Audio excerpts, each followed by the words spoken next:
State Master Gardener Coordinator. I've been in this position since 2015, and John asked me to give you an update today, and that's kind of what I'm up to. And just to get us started, if you wouldn't mind putting in the chat box what is blooming in your yard that is exciting for you. So if you want to kind of tell me what's going on in your landscape, I'd be interested to know. And I'll tell you what's blooming in my yard.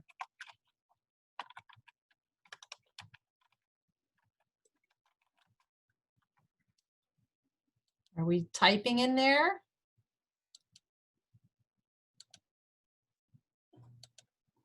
Okay, amaryllis, bananas, pagoda plants. Mine is bromeliads are blooming. Huge caladiums. Oh boy, the caladiums have been gorgeous this year with all this rain that we've had. Multi-stem chocolate sunflower. That's awesome. Mexican sunflower. That's amazing for pollinators. Daylilies, roses, cannas, fancy gaillardia, alligator lily. Oh, Gina, alligator lily. Oh, that plant makes me crazy. Purple porterweed, multiple gingers. Yeah, the gingers have been gorgeous. Plumerias have been beautiful. Sandy Holdeman is picking mangoes. That's paradise. Heaven on earth right there. So great. I'm so glad that you all are having enjoying your landscape. Barbara's salvias, rain lilies, bromeliads, pentas. And then, yes, so I am using as my background today a botanical garden in southern Italy on the eastern coast near Ostero, and this was a garden that that Loretta Scoma and I visited when we were there. But Loretta, it didn't look this great when we were there. This is a picture off the internet, so I was hoping that you might recognize it. Oh, we also have Japanese blueberry blooming and mandevilla. My mandevilla has been blooming also. So good. I'm glad you all are enjoying your landscape and your flowers, and we're going to give you a Master Gardener update today. So as by contract, I'm supposed to let you know that you are part of the land grant university system, which began in 1862. And then in 1887, the Hatch Act started, which started our research stations like the one that you have near you in Apopka. And in 1904, the University of Florida in Gainesville opened its doors. And in 1914, we passed the Smith-Lieber Act, which created the Extension Service, a cooperative extension service. And that service is a cooperation between the University of Florida, Orange County, and the University of Florida Master Gardener Program, well, in our case, or the Extension Service. So you all, we are combined with the University of Florida. As you know, John is faculty with us, as is Ed and Hannah and Tia. And there's a really important ties to the Extension Service. So the Extension Office is actually an extension of the University of Florida right there in Orange County on Conway Road, okay? And I wanted to share with you our Master Gardener annual report from last year. This is on our website if you ever need to gather it for yourself. But currently we have about 4,000 active volunteers. Last year we trained 653 trainees. We donated 353,000 Master Gardener hours, so that's pretty amazing. Our contacts were close to 400,000. And the presentations that the volunteers did across the state were over 4,600 presentations. So that's amazing. And you all got plenty of continuing education credits last year. But one of the things that I'm most proud of is our media outreach. We have close to 11 million contacts via websites, radio, TV, digital media, social media, even newsletters that you are contributing to that go out to your homeowners association or your neighborhood association count as media contacts. So we're probably lead the country in media contacts as Master Gardeners. So how did you all do in Orange County last year? Well, you did a fantastic job as usual. You had 149 active Master Gardeners. That was up from 126 the year before. You donated over 10,000 hours, and the year before it was also around the same number. And your contacts were up over 1,000 contacts increase in Orange County. So you all are definitely doing something right. And your value back to the county and the state was close to $250,000. And we know this because we use a multiplier of $24 an hour, basically 24 hours, $24 an hour. And so that adds up to $249,000 of service back to Orange County and the state of Florida. And your top projects were plant clinics, exploration gardens, your speakers bureau, exhibits and demonstrations, and youth gardening. So you all continue to do a great job. So I want to tell you to keep up the good work. And there's my favorite Ethel picture that you've seen many times, but I need to remind you that our vision is to be the most trusted resource for horticulture information in Florida. And our mission is to assist extension agents in providing research-based horticulture education to Florida residents. And so when you come up with those great ideas, we need to think, how is this tied to John's plan for the following year? It might be a great idea, but he may not be able to incorporate it in this year. He may be able to incorporate it in the following year. And I hope that some of you in this class are online with us today. And this is one of the last 2 years ago graduating class that I happen to have a photo of. So I wanted to include that. Great. And it seems like a long time ago when I was there in January to celebrate your awards presentation. And we had a great time. Tia got in most of all the pictures. And I want to thank you guys for the invitation. But look how different life turned out for us. We had our Wendy, MG.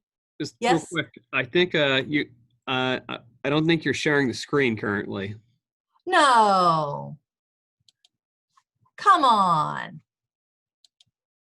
How about that? There we go. We're good. Okay. Well, I'm going to go back a couple. Okay, so those are our numbers for Orange County. Thanks, John, for letting me know. And there's the class from before, 2 classes ago. Hopefully you see your cute face in there. And this is the awards presentation from back in January. And I took a picture of this. I don't know who made it. Hopefully they're online with us today.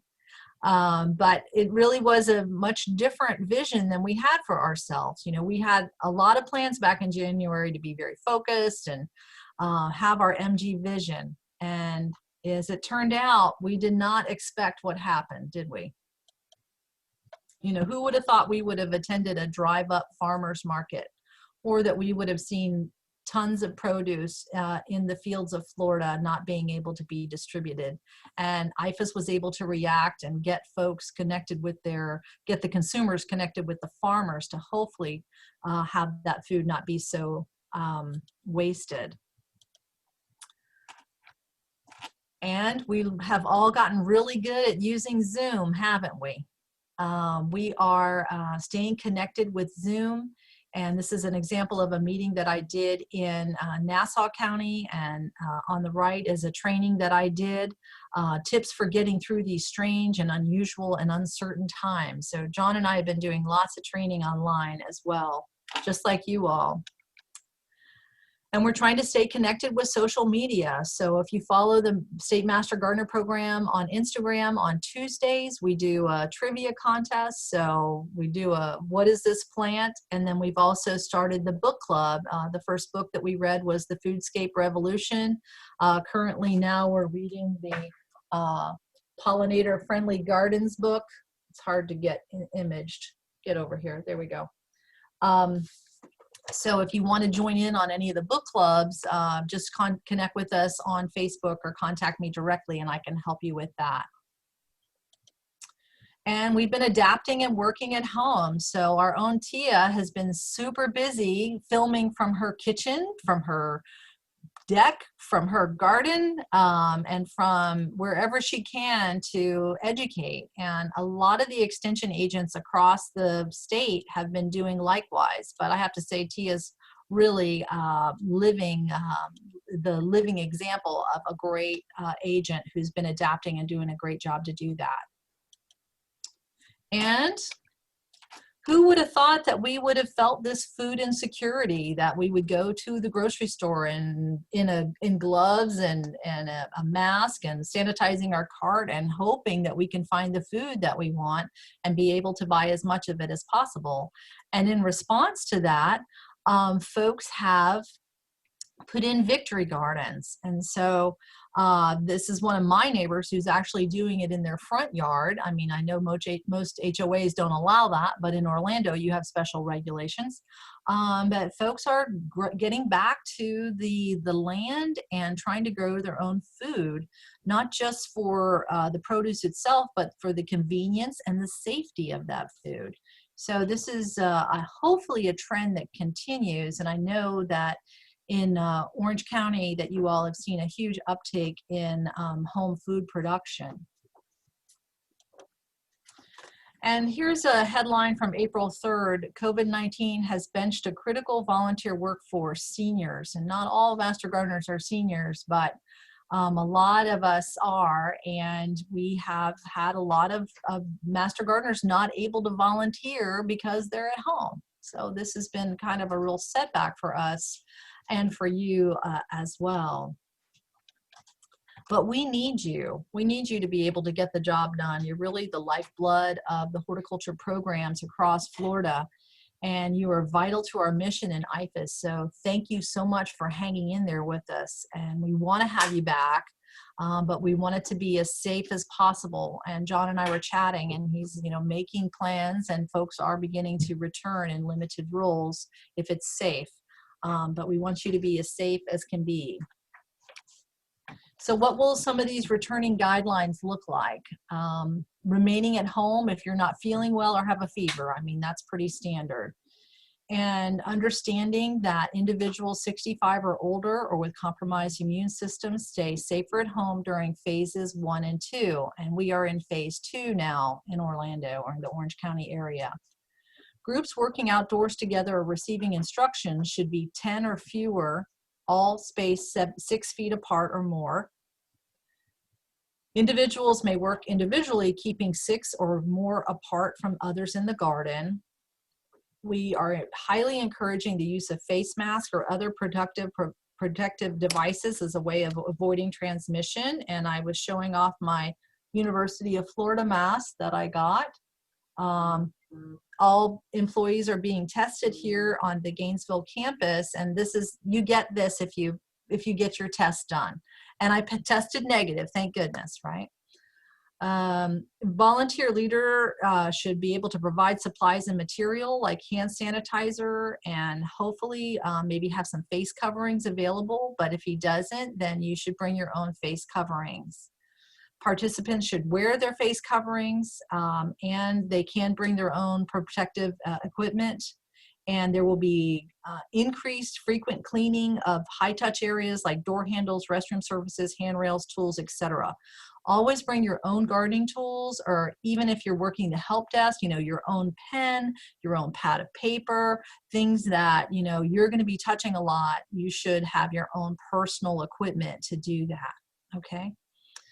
And the next slide is, this has to do with the Executive Order 2112 provided by the governor.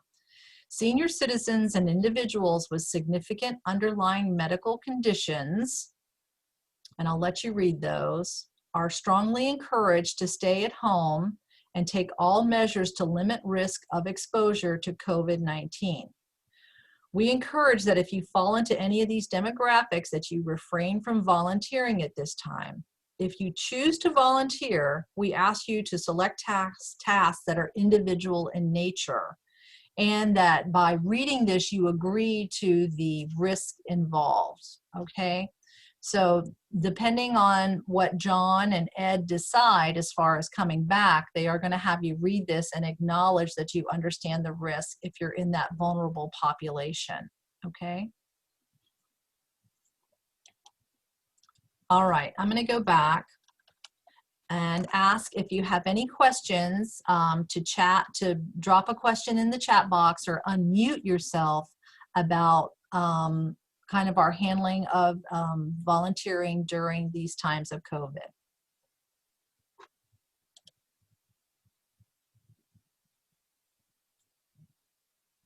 Okay. Well, I just want you all to be safe, okay? That's our main priority. Okay, so I've had some questions come in, frequently asked questions come into the Extension office or to the Master Gardener office, and I wanted to share my answers with you on that. Okay, so the first one is, we heard that you're getting a new VMS. You know what, let me go back.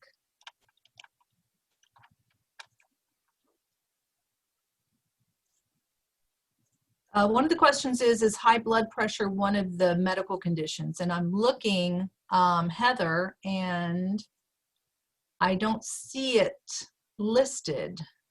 So that is, so the answer to that, Heather, is it doesn't appear to be listed as one of the chronic conditions. Okay, so back to the VMS question. We're getting a new VMS. Yes, we are getting a new VMS. It should be in place by 2021, early in the year. And all of your archive data will come over into the new system. This system will be a better system. I'm really seriously looking at a system that has an app, and it also has a beautiful profile and a beautiful dashboard. So I'm thinking that we will be entering into the 21st century with our VMS. So we're really excited about that. There's unlimited data storage. There's a robust emailing system. So we're going to be having a new system in place here very soon. Okay. And another frequently asked question is, when can we get back to volunteering at retail centers and botanical gardens and other remote locations? And so this is going to depend on your phase that your county is in. So that depends on your county limitations. It also depends on what your county extension director and your master gardener coordinator have decided. So that's kind of, the ball is in their court given all the information that's the same. Limited exposure is really what we're after there. And we also will be following the governor's guidelines because this is a very fluid situation and it could change. So we may be phase 2 today, but 2 weeks from now, we may be back in phase 1. So we are asking you all to be adaptable and flexible as we kind of phase in, okay? And this is the case overview. You have, as of, I believe, June 6th, over 2,000 cases in Orange County. And our Florida cases are still, up and down. So there's still quite a risk out there for us. So we have to be really careful and very vigilant in our hand washing, our sanitation, our face protection, and our social distancing. What about large plant sales? Now, I know you all usually do one in the spring, but some folks are doing them in the fall and wondering. And my suggestions there are, if we are not able to have gatherings of more than 50 people in phase 2, which is the case, that would be pretty difficult to pull a plant sale off with less than 50 people. So, I mean, usually you have more master gardeners than that. And then to really find your why. Why are you having a plant sale? Why is it because your funds are out and you have projects that need to be funded, or is the projects that need to be funded, is that something that could be postponed until it's safer? So really think about what your why is for a plant sale and think about, is it worth the risk? Okay. And then the last question is about Master Gardener hours. And John and I haven't discussed this specifically, but it's recommended from the state, from my office, is that we prorate the hours for volunteer requirements. So if you're required 35 hours in 2020 and we miss 6 months of 2020 for volunteering, then you would only owe half of those hours back to keep your status, okay? And then for those of who just finished their initial training and they're required to give 75 hours back, I would suggest that this would be given back as over 12 months, because as seasoned master gardeners who are on the meeting know that 75 hours, your first 75 hours is just almost as important as the learning you did in the classroom. So we don't want to short those hours. So they would have 12 months to do it. So if they missed 6 months in 2020, then we would add 6 months on to the back side of that, okay? Now for continuing education credits, you all, since we're home, safe at home, you've had plenty of time to do continuing ed. And in fact, that's hopefully what you have been doing. So I would keep the requirement for 10 hours of continuing ed the same. And I will discuss that with John if he has any questions about that. So I do want to say thank you for your volunteering, for your time, for your flexibility, for your adaptability and of hanging in there with us. And thank you for sharing your passion of gardening with your community. And I know that you don't stop being a master gardener just because you can't come into the extension office or do your regular duty. You still are a master gardener, and I know you all are out there spreading the good word. And we want to thank you for being part of the IFAS team. And also know that we can't do our job without you. We know how reliant we are with you, on you. So we really, really appreciate all that you're doing and staying flexible with us during these times, but more importantly, staying safe so we can have you around for a really long time. Okay, and with that, I will take any questions that you have.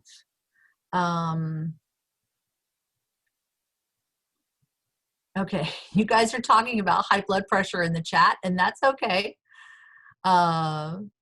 So that's good. So what other questions do you have about returning? And John, since you're not muted, what are you going to do about hours? Do you like the prorated system? Yeah, that's kind of the system we'd agreed upon here, is whenever we go back to normal and everybody can be volunteering, then we'll start counting hours again. But Right. For the time being, like, who knows? So Yep. That's just kind of where we're at. Right. What about the CEUs? I'm kind of treating them the same way, I think. Like Okay. so, I mean, there's lots of opportunities right now to get plenty of them. So Right.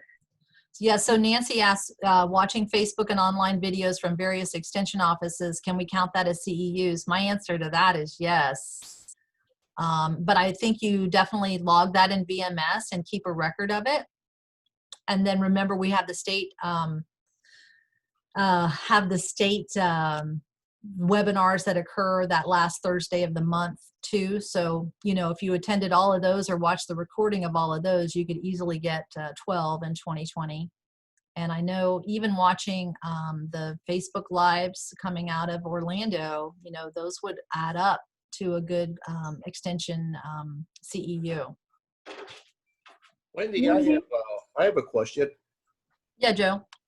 Hey, and again, not to be disrespectful or anything like that, I understand the safety of all the master gardeners, but if the governor allows all people to go to the grocery store, and now with phase 2, we're even going out more. Right. And we understand the risk when we do go out. Why is the University of Florida, or wherever it is that's stating anybody over 65 or anything with an underlying health problem can't volunteer? Well, I just don't understand. Right. So this is that part of that Executive Order 20112. Just they're strongly encouraged, Joe. So it's not a mandate that says you can't. You're strongly encouraged. and were John and Ed deciding to allow you to return to volunteering, you would have to read this executive order that I have on the screen now and say that you agree to it. But that's kind of really depending on what the county stance is. So at this point, Joe, UF is going with Executive Order 2112 as far as volunteers returning, vulnerable populations returning to volunteering, and allowing that to happen with these guidelines and with the understanding that you understand you're taking a risk. Now, that's because we're an organization and we have liability concerns, of course, you understand that, but I understand you're going into Publix and you might be over 65. I don't know if you are or not, you look very young, but so they're not able to regulate it as much, as far as in the groceries are essential, and but this is the recommendation that's coming down from the governor for all Floridians. So all Floridians are getting this recommendation. Okay. Wendy, I have a question. This is Patricia Underwood. May I ask a question about the 75 hours? Yeah. Okay. If part of the 75 hours will be pushed into next year, that part I understand. Yes. But how will that impact the mandatory hours for next year? Because next year, won't it drop to like 50 hours? I'll let John make that decision, but I do want to give you 12 full months to get your 75. I don't feel like you should rush that, and I feel like you should have more of an opportunity to do that. And so maybe that there may be a lag for a couple of years until we catch up. Oh, okay. So maybe next year's requirement wouldn't be the full 50. It would wash on into future years. Yeah, we're gonna have a hangover on this for quite a while. Okay. I just wanted to make sure, and it doesn't matter because I think right now I calculated it and I'm going to be really close anyway. Okay. So I appreciate it. Thank you. Okay. And John Von Mutius asked, does the book club activities count? And I would absolutely say, yeah, book club counts, because this book here, this is meaty reading. It is really heavy. I feel like I'm going to be quizzed at the end of each chapter. It's pretty thick. And the next book is going to be thick also.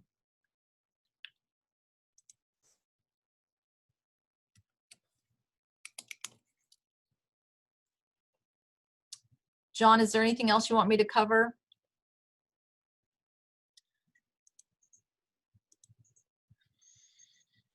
Not really. I think you covered a lot, but I mean, at this point, after the talks, we typically just open it up to whoever had, kind of what we're doing right now, whoever has comments or questions or, that type of thing. Like, here's your chance. Like, if you want a perspective that's not me or Ed's, because this is what you've had so far related to UF and the Master Gardener program, please step forward, and see what Wendy has to say. I feel like I'm still catching things here too, that some of these things are kind of more up in the air than I thought. Right. So and it's changing. It's fluid. It really is.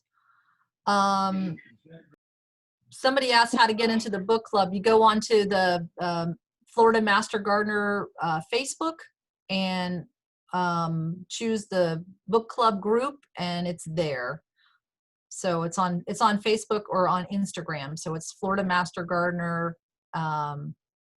It's the Florida Master Gardener Instagram or the Florida Master Gardener book club. Yep.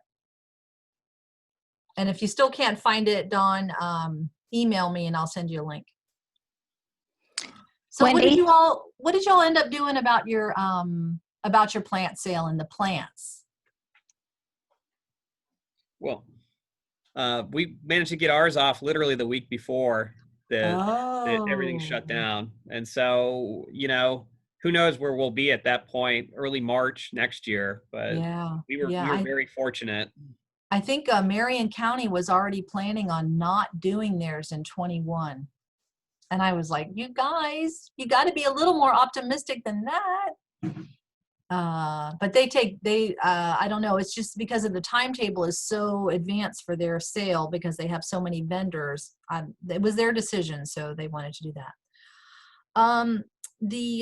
From Bonnie, I saw you were going to speak and I see that you typed. What are other counties doing to keep our social component? And you know, it really is very important to us, the social connection that we have.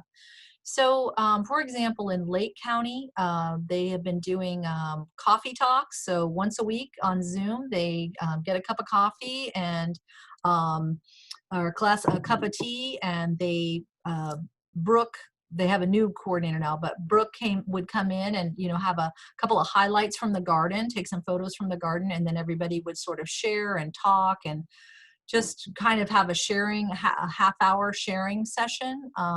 That's one thing that they've been doing, and I know that that's been going on probably in about 4 or 5 counties. So Zoom meetings where people just kind of hang out and talk.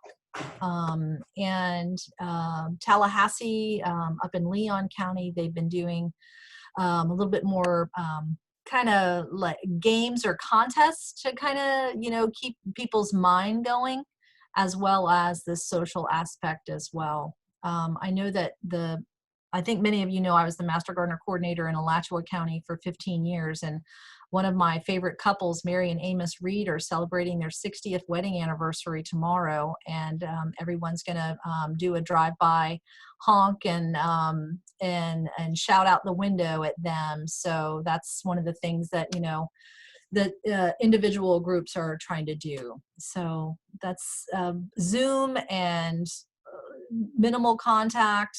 That's kind of what folks are doing, but it's important. But Bonnie, do you have any other ideas? No, John had mentioned the coffee hour, and we had talked about that in the last Lunch and Learn, but I like the idea of the games because keeping the mind in tune with questions that arise. So anything you can share, you know, if it comes through our PH News or whatever with the team, or John can talk about it next week, anything that comes up creatively, that would be awesome for us to learn. Okay. Yeah, I think, you know, just even the what is this, or if John's getting some cool stuff coming through the plant clinic, just to blast that out to all of y'all and say, you know, we got spider mites on a house plant, and this is what it looked like, and this is what I recommended for the homeowner to do. So, you know, just things like that to keep you connected. And then maybe John says, what would your recommendation have been? And if it's a group or a list, everybody could kind of talk about what that recommendation would be and to see what's right or wrong. So exactly, that's perfect. Like what Tia does with her little snippets that she has on Facebook is something that we could do. You know, she's having problems with caterpillars or whatever, and we can take that into our gardens and, you know, say, look, what is this? And everybody share, try to solve it. Something along those lines would be, you know, something I think we'd all be interested in. Yeah. Yeah. Yeah. It's been a challenge, and I know, you know, John and Hannah and Tia, they've been coming into the office on the regular, so it's seemed kind of normal for them, except nobody's there. So it's a strange feeling. I just got cleared to come back to the office on Monday from one of the, you know, higher ups, and they said, you're cleared to go back to the office. And I was like, thanks, I guess. I don't know. I guess. But you all have been doing a great job hanging in there, and we just want you to be safe. But we want to try to provide opportunities for you as we slowly have them opening up, so you can come on back and take a look. I was able to go to Lou Gardens last month and look at the floriculture field trials, because I just was going crazy. So I was very careful and washed my hands and wore a mask, but I just had to get to a garden and see some new stuff and get, you know, reinvigorated that way. And it did so much for my mental health. Well, maybe we should have everybody meet up there at something like social 6 feet distance. apart, 6 feet apart. Well, okay, I guess Yeah, maybe we could. Yeah, I mean, we've got our garden here, but we're limiting it right now. It's treated almost like a room. We don't really want more than 10 or so people out there at a time. Right. So, but Well, you know, John, maybe you pick a garden and suggest it. Maybe Lou Gardens, and Andrea just said she went down to Bach Tower. Maybe folks go separately, but share photos or images or reflections about the time there. You know, even if you're not going as a whole group, maybe you go, you know, individually in separate groups, but have that kind of a collective experience as a wrap up. okay. Like Just a thought. send out an email or something. Yeah. Yeah, Okay. I want to go to Highlight. Bach Tower. Okay. Okay. All right, you all, I really appreciate your time and attention. We had 71 people on, counting John and I, so I really appreciate it. And I hope that you have a great rest of your week, and that we get back to normal soon, but we all are as safe as possible. Okay? All right. Thank you, guys. We'll see you next time. Thank you, Wendy. It really means a lot for you dropping in here. So Yeah, I mean, happy to. Happy to. all right, folks. Well, we are now entering the, you know, the meeting part of you know, and it was just kind of more of an informal talk that we had today anyway. But like, and I think we kind of covered some of the things that folks might have had questions about. But I guess we'll handle the any items here, and then from there, I haven't had time to really experiment with breaking things into rooms using the breakout rooms feature. So from there, if you're interested in trying that out, it's going to be a little bit of an experiment, but I'll see what I can do here. If you don't want to stick around for that, no problem.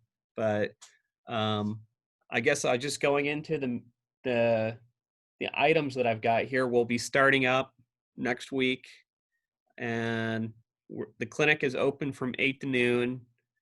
There are still a few little spots left, but we've got a rotation that's going every other week, basically at this time, kind of similar to how it is under normal operations. And there's only one person in here at a time with me. We've got big sneeze guards, I think Ed was calling them, but they're actually, or big barriers, I think is like the more formal word that they're using. And you know, I've been having people in the past couple of weeks, no big deal. And, you know, they serve their plants to me, and I help them out in whatever way I can. I guess one of the big things that we're changing here though, is that we're no longer doing soil pH testing. We're suggesting folks send the P, like their soil samples up to UF. They have better methods up there for testing pH than what we've been doing with the. And on top of that, they also get the recommendations related to the other macronutrients and micronutrients that might be deficient on their sites. So, and I don't know if how many of you have been here for that long, but pH really doesn't tell us a whole lot. Usually, it's a big thing that we want to cross off the list, but in terms of helping the homeowner, most of the people that come in here really doesn't do a whole lot for them anyway. And like I mentioned, they'll get a much more accurate reading than what we can give them. We can kind of look at it and say, it's about 7 or 6.5. It'll say 6.41, something along those lines when they get their results. So that's something that's changing here. But other than that, I guess next week, the Legacy Committee will be meeting at 1:00 right after the lunch and learn. I guess you know, there are members and they're the participants, but if you want to observe, you can do that, but just keep in mind that you're there purely in an observatory role for the meeting to proceed normally and everything. So, but other than that, I think if anyone's got anything to say, anything to share, go ahead and speak up. Any questions?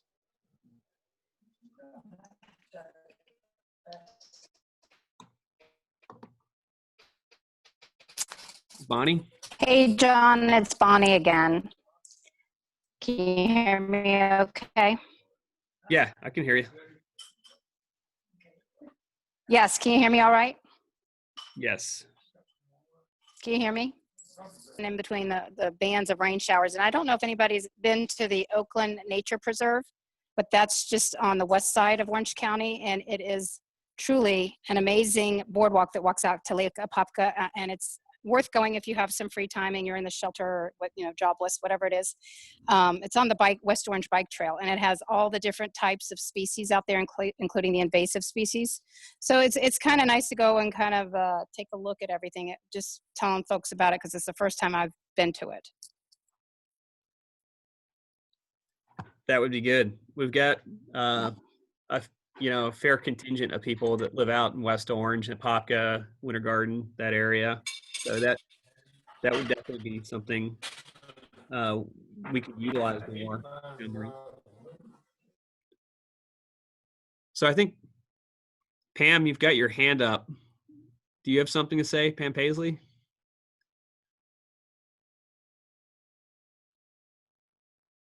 Okay, I'm moving over to the chat here. Does Tia have plans to work in the demo gardens yet? I haven't talked to Tia about the gardens yet. And then there's also a question here about the downtown garden being used for volunteers. I haven't heard anything about any of that lately. I think that if you're interested, you should just email Tia, because she's still kind of gauging on how to do that too, and seeing how much interest is there is even out there to have people there. I think, like I mentioned, there's only going to be 2 people at a time out there, not the traditional groups of 10 or so.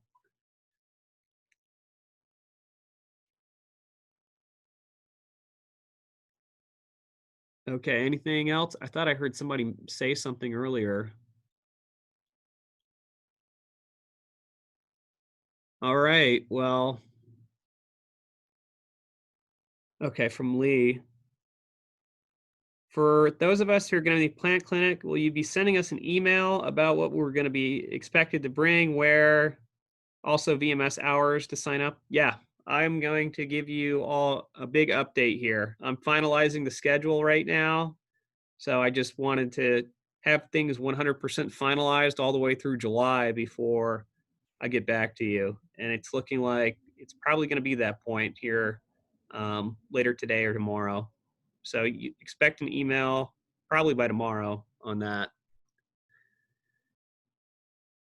All right. Well, if there's not anything else, and if you're a brave soul that wants to stick around and try these breakout sessions here. Oh, if VMS is going to be open, we're manually putting things into VMS right now. So, I mean, you'll be getting your hours and everything, but I think that's how it's being like Shalise is just putting the names in and putting your name into the slots that are set up. So, Joe, how do we segment our time today? That is an interesting one. Let's go with half an hour of continuing education and 15 minutes of volunteer service. So do you have to have a Zoom account to set up to go in and split the room? I don't know. I think that you have to be able to be the host. So I can see an option on here for the breakout rooms, and I'm just going to break you guys out randomly into groups of 5 or so, and we're going to see how it works. It's going to be an experiment. So for everybody that wants to do it, What is it? Breakout rooms? Yeah, what you keep saying that, but you don't explain what it is that you're doing in them. So we have an option. We're all in one room right now. There is an option for being able to break us into, whatever number of people that we want to, just in separate rooms. It's all in the same chat, but you can interact with those 5 people only. And so it has functions for meetings like this, where you're like all of us are in one big meeting. It's like we're in the convention hall right now, but then there's a breakout session and we're all going to the individual talks. So I think that I've got the ability to do that here, but let's see. Ooh, all right. I'm seeing it here. So does that answer your question, Penny, or? I guess, but, so you just go into the room and then, Well, I'm going to set it up here. So automatically, how many rooms? We've got 53 participants currently. no, I'm leaving. Okay. And then we're going to break it up into 6 to 7 people per room.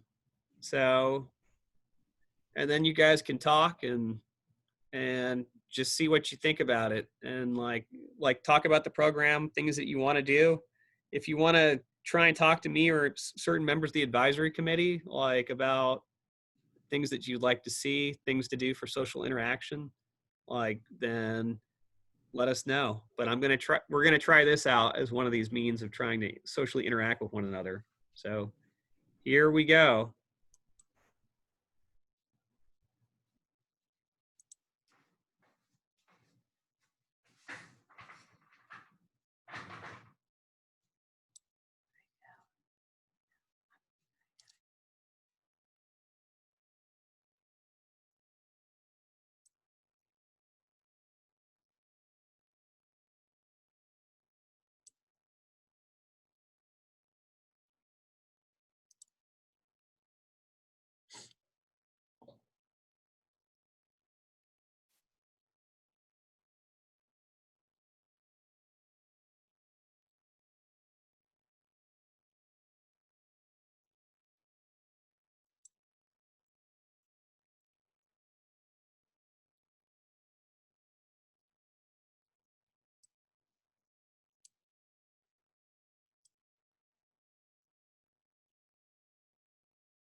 It right now. So That's So okay. I know. Whoops. Hey, Whose I joined a iPad? room. I joined a random room here. So Aren't we special? I know. I'll see if I can switch different rooms, but Okay. does it seem it's working the way that I'm expecting? So I just wanted to like pop in. Yes, it is. Good job, John. All right. Well, I'm glad it's all working here. Yeah, if you guys want to, it's just you and me on video. Well, and Rohan too. Yeah. James was there for a second. Rohan. Sorry. Whose iPad? Whose iPad? I know who. Let's see. We can send them a chat.